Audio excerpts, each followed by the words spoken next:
Hello दोस्तों, CO coaching classes में आपका फिर से एक बार स्वागत है। अभी हम लोग प्रोनाउन पढ़ रहे हैं। प्रोनाउन में हम लोगों ने पहला पढ़ लिया पर्सनल प्रोनाउन। आज हम लोग इंट्रोगेटिव प्रोनाउन की बात करने वाले हैं। तो आइए देखते हैं इंट्रोगेटिव प्रोनाउन क्या होता है और ये कहाँ पे यूज होगा और कैसे यूज होता है, तो इसके बारे में समझते हैं। छोटा सा वीडियो है, आइए समझते हैं। इंट्रोगेटिव प्रोनाउन बच्चों वो होता है जो आपको, या ऐसा प्रोनाउन जिससे आपको ऐसा भाव प्रकट चले कि प्रश्नवाचक है, प्रश्न कर रहा है आपसे, ऐसे प्रोनाउन को आप क्या कहोगे?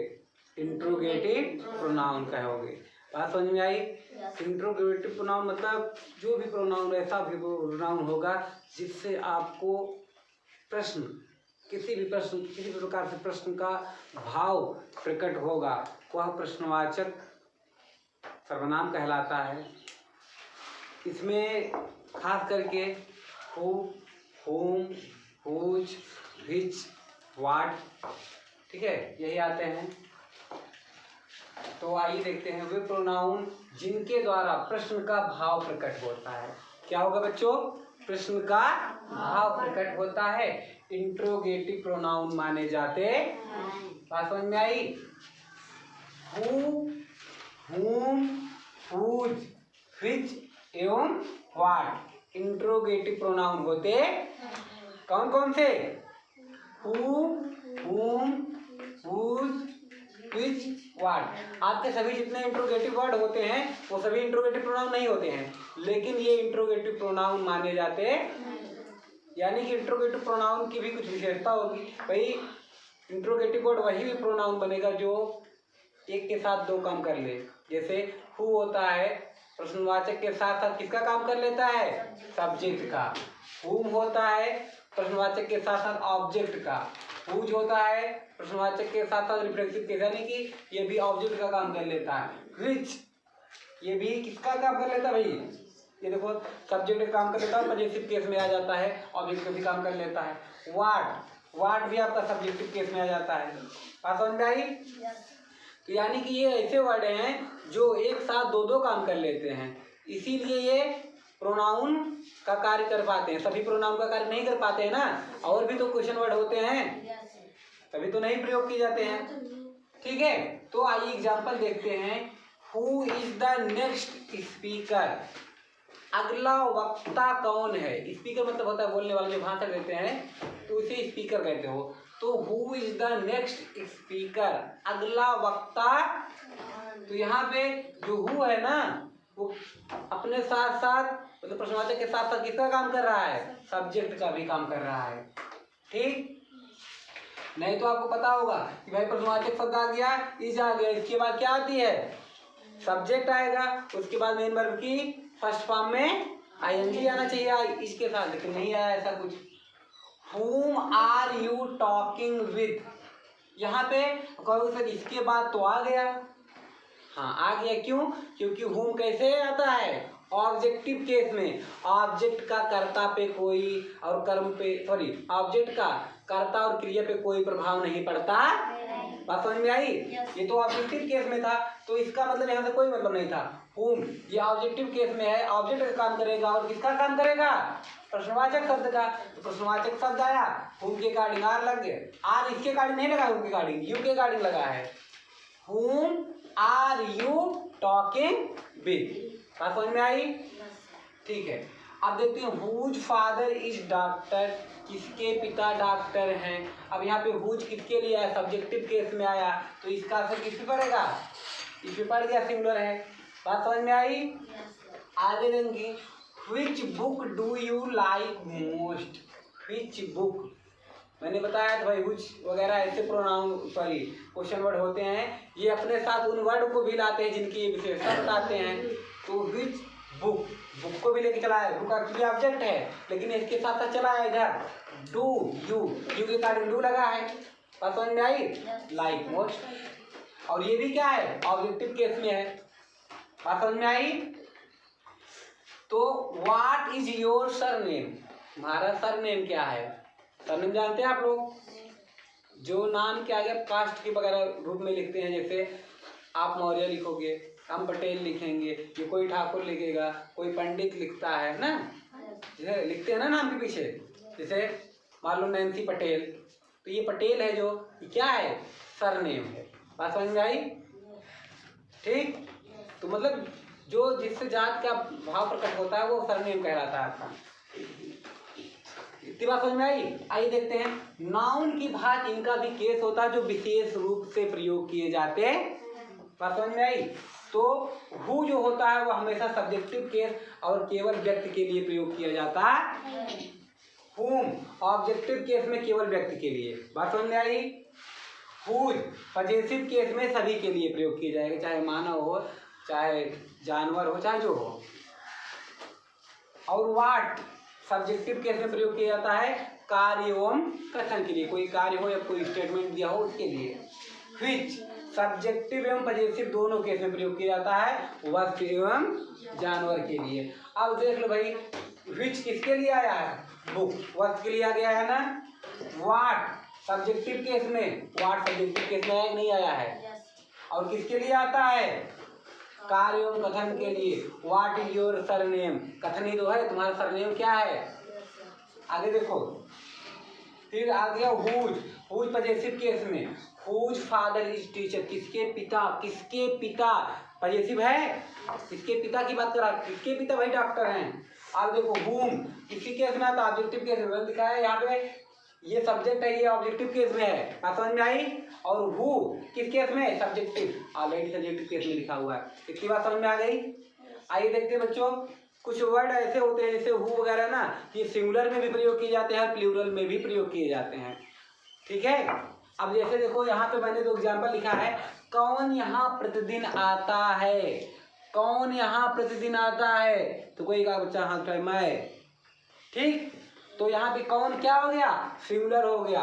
हु क्या है, सिंगुलर नंबर में लिखा गया है। एसएन का मतलब क्या है बच्चों, सिंगुलर नंबर। और ये कम्स, आपको पता है हमारी जो क्रिया होती है हमेशा किस फॉर्म में होती है, मूल रूप में प्लूरल में होती है। उसमें यस या ईएस लगा के क्या करते हैं हम, सिंगुलर बनाते हैं। तो यस या ईएस, यहाँ पे ईएस सॉरी यस लगा के क्या बना दिए इसको, सिंगुलर, ताकि सब्जेक्ट वर्ब का एग्रीमेंट सही चले।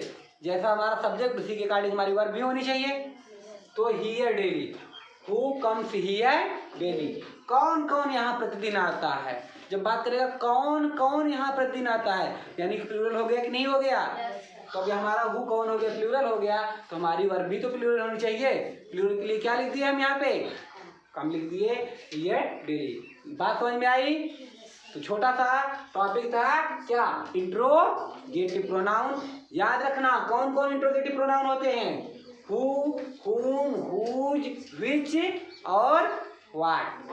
और इसका फंक्शन किस प्रकार से प्रयोग होता है यहाँ पे मैंने लिख दिया है। बात समझ में आई? जल्दी से नोट कर लीजिए बच्चों। अभी हम लोगों ने इंट्रोगेटिव पढ़ा, अब आइए पढ़ते हैं हम लोग रिलेटिव और डिमॉन्स्ट्रेटिव। रिलेटिव प्रोनाउन क्या होता है बच्चों, आइए समझते हैं पहले।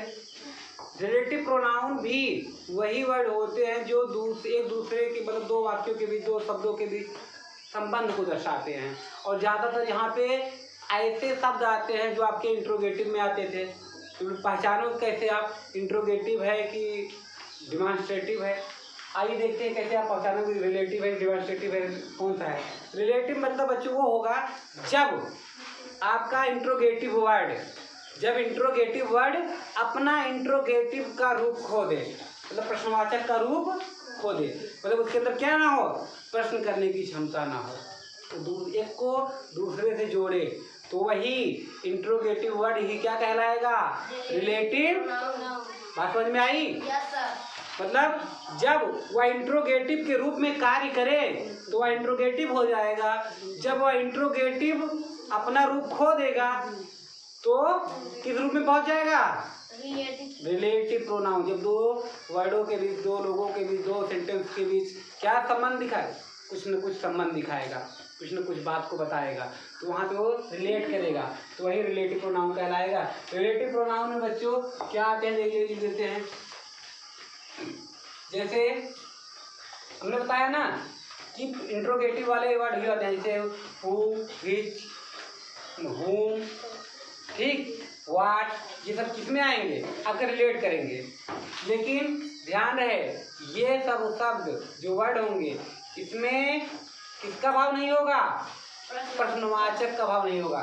प्रश्नवाचक का भाव नहीं होगा इसका मतलब आखिरी में क्वेश्चन मार्क भी नहीं होगा। सबसे बड़ा पहचान यही है आपका कि इसमें क्वेश्चन मार्क नहीं रहेगा। बात समझ में आई? और इंट्रोगेटिव में क्वेश्चन मार्क रहता है। एग्जाम्पल देखेंगे, आई नो द स्टूडेंट। यहाँ पे अगर देखा जाए तो एक सेंटेंस है इतना और इधर इतना एक और सेंटेंस, इसको फुल रिलेट कर रहा है और साथ साथ सब्जेक्ट का भी काम कर रहा है। I know the student who is topper of this class. मैं उस विद्यार्थी को जानता हूँ जो इस क्लास का क्या है, टॉपर है। बात समझ में आई? नेक्स्ट है, I bought the dog which was very cute.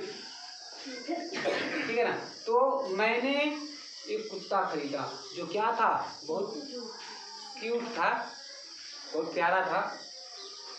समझ में आई? तो ये डिमांस्ट्रेटिव की बात करते हैं। वे प्रोनाउन जो कहीं न कहीं संकेत इंगित करें, किसी और इशारा करें। समझ में आई? वर्ड से ही इशारा करें किसी न किसी और, तो वो क्या होते हैं, डिमांस्ट्रेटिव प्रोनाउन माने जाते हैं। डिमांस्ट्रेटिव प्रोनाउन में दिस, दैट, दीज और दोज आते। कौन कौन आता है? दिस, दैट, दीज और दोज। समझ में आई? एग्जाम्पल के थ्रू देखते हैं बच्चों। This is our great country. अभी भैया कैसे दिखाओगे, अभी आपका कोई वर्ड मैप हो दिखाओगे, this is our great country, या ऐसे दिखाओगे this is our great country. इशारा किए, किसी और इशारा कर रहा है ना भाई। अगर यहाँ पे मानो हमने वर्ल्ड मैप लगा दिया होता तो यहाँ पे हमारा जो भारत होगा मैं दिखाता this is our great country, यह हमारा देश क्या है, महान देश। बात समझ में आई? नेक्स्ट है, दैट इज माई बुक। इशारा किया, that is my book, that is my pen, this is my pen, that is my book. इशारा दिया, संकेत दिया ना। आई हैव रीड दीज, मैंने इसे पढ़ा है। आई हैव रीड दीज, मैंने इसे इशारा किया, संकेत दिया।